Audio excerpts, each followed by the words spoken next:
Europe 1, il est 7h13. Thomas Soto. C'est le moment de retrouver Nicolas Barré, directeur des Échos, pour l'édito Écho d'Europe 1. Bonjour Nicolas. Bonjour Thomas. Alors vous êtes ce matin au forum de Davos en Suisse. Il ouvre tout à l'heure. Près de 3000 participants, des chefs d'État, des grands patrons, des universitaires, des experts. Et un invité vedette, c'est Xi Jinping, le président chinois, Nicolas. Oui, c'est une première et le président chinois profite de la passation de pouvoir à Washington pour occuper le terrain. C'est habile.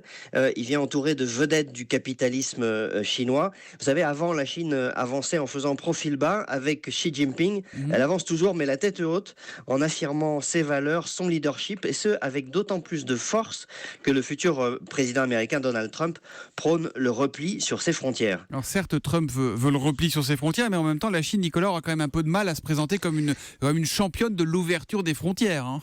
Oui, vous avez complètement raison. Et c'est d'ailleurs ce qui frappe aujourd'hui. D'un côté, Donald Trump brandit son slogan America First à tout bout de champ. Et de l'autre, la Chine resserre les contrôles sur son marché, empêche les firmes étrangères de rapatrier leurs bénéfices. En d'autres termes, au-delà des discours et de la propagande, les deux grandes puissances économiques de la planète sont dans une logique de repli sur soi. Et ça va évidemment complètement à l'encontre de ce pourquoi le forum de Davos... C'est l'anti-Davos. Exactement.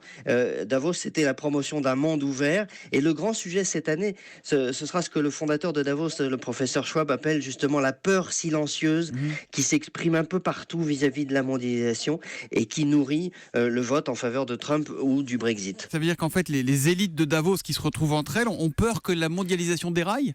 Elles n'ont jamais eu aussi peur. Les experts qui sont interrogés par Davos et qui évaluent les risques des 10 ans à venir placent devant le risque climatique le risque social parce que les sociétés sont de plus en plus polarisées. C'est le risque en fait d'une mondialisation qui fait plus de perdants que de gagnants. Nicolas Barré qui est à Davos toute cette semaine pour le Forum mondial. Dis donc, vous n'avez pas trop froid là-bas en Suisse ?